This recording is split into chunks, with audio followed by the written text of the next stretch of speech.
Triavi.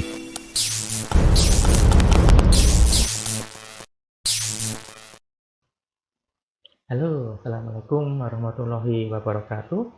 Selamat pagi, siang, sore, ataupun malam. Tergantung kalian buka video ini. Oke, kali ini kita akan bahas mata kuliah tentang algoritma dan struktur data dengan materi tentang sorting. Apa itu sorting? Mari kita kasihkan penjelasannya. Oke, terkait dengan pengertian, sorting atau pengurutan data dalam suatu data itu sangat penting. Apa yang diurutkan yaitu data dalam bentuk numerik maupun karakter. Apa itu data numerik? Misalkan angka 1, 2, 3, dan seterusnya, angka numerik. Dan karakter apa? A, B, C, dan seterusnya. Ya. Kalau seandainya kita bicara numerik, pasti akan mudah, karena itu sudah dalam bentuk angka. Nah, bagaimana dengan karakter? Misalkan A, B, C, D, dan seterusnya. Kita bisa menggunakan kode ASCII. Kenapa itu kode ASCII? Silahkan dipelajari sendiri. Oke ya. Kemudian ada dua macam pengurutan yang sudah pernah kalian pelajari di pemrograman dasar. Apa aja itu? Yang pertama, ascending. Yang kedua, descending. Apa itu ascending? Ascending merupakan pengurutan data dari data yang kecil ke data yang besar atau urut naik. Sedangkan descending itu pengurutan dari data besar ke data kecil atau urut turun. Ya, itu sudah pernah kalian pelajari, jadi saya rasa kalian sudah paham atau mungkin masih belum paham. Kalau belum paham, silahkan dibuka lagi buku terkait dengan pemrograman dasar. Oke ya, kita lanjutkan lagi. Apa aja yang perlu kalian pelajari di sini nanti, yaitu terkait dengan algoritma yang ada di sorting atau di pengurutan. Sebenarnya ada beberapa algoritma yang sudah pernah kalian pelajari di pemrograman dasar dan kalian sudah mengerjakannya. Namun mungkin belum tahu istilah dari algoritma tersebut. Oke, nanti kita saksikan ya. Kalian pasti pernah menemui ini. Oke. Seperti sudah dijelaskan tadi, ada berapa macam terkait dengan pengurutan? Ada dua ya. Yang pertama, ascending. Dan yang kedua adalah descending. Ascending apa? Urut naik. Descending, urut turun. Sebagai contoh, kita memiliki angka ini, 5, 2, 6, 4. Angka itu sudah urut atau belum?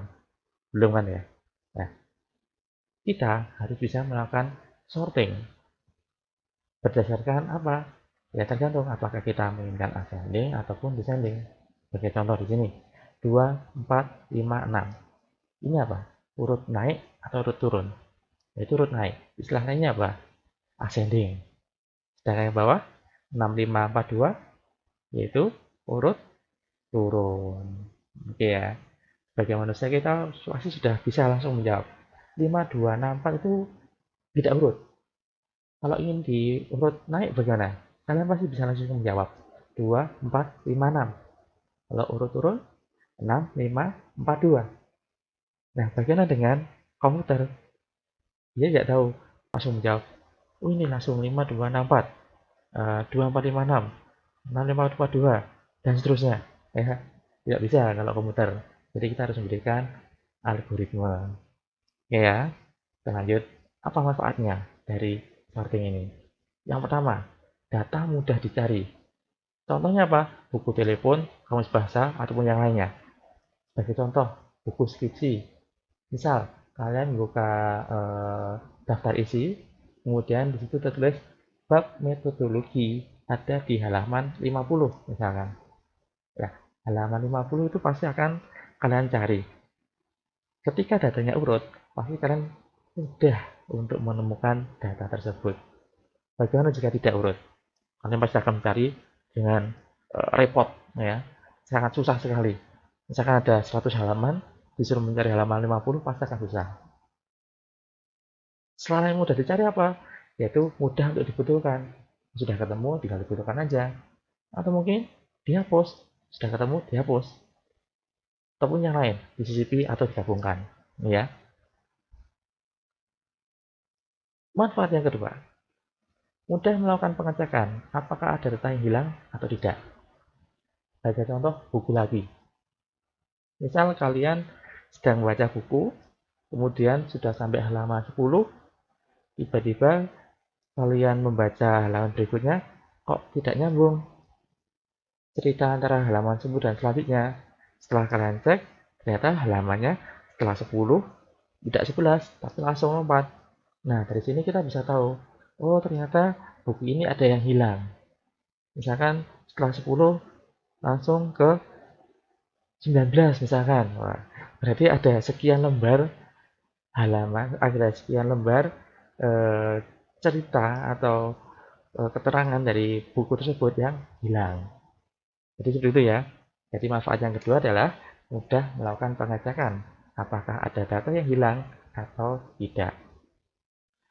Kemudian melakukan kumulasi program komputer jika tabel-tabel simbol harus dibentuk. Ya, ini contohnya ASCII tadi, mempercepat proses pencarian data. Ini kaitannya dengan yang awal tadi. Oke ya, mudah dicari. Oke, jadi itu manfaatnya dari ada dua manfaat paling utama yang sebenarnya ya. Mudah dicari dan kita bisa mengetahui apakah ada data yang hilang atau tidak. Oke, kita lanjutkan. Terkait dengan pencarian, algoritma pencarian itu pasti akan ada kaitannya dengan eh, resource, ya, faktor yang mempengaruhi terkait dengan efektivitasnya sorting. Apa saja? Yaitu banyak data yang diurutkan. Semakin banyak data yang harus diurutkan, pasti akan terkait dengan waktu, pasti lebih lambat, lebih lama. Oke ya. Kemudian, kapasitas pengingat apakah mampu menyimpan semua data yang kita miliki. Semakin banyak data, pasti juga akan mempengaruhi kapasitas storage yang diperlukan. Semakin banyak data, maka semakin besar kapasitas storage yang diperlukan. Oke. Contoh storage-nya ya, ada hard disk, flash disk, CD dan seterusnya ya. Jadi eh, ada beberapa faktor yang mempengaruhi efektivitas dari sorting. Ini disebutkan ada banyak data yang diurutkan, jumlah data, dan yang kedua pengaruhnya pasti akan ke arah kapasitas storage. Ya, jelas ya. Kita lanjutkan lagi.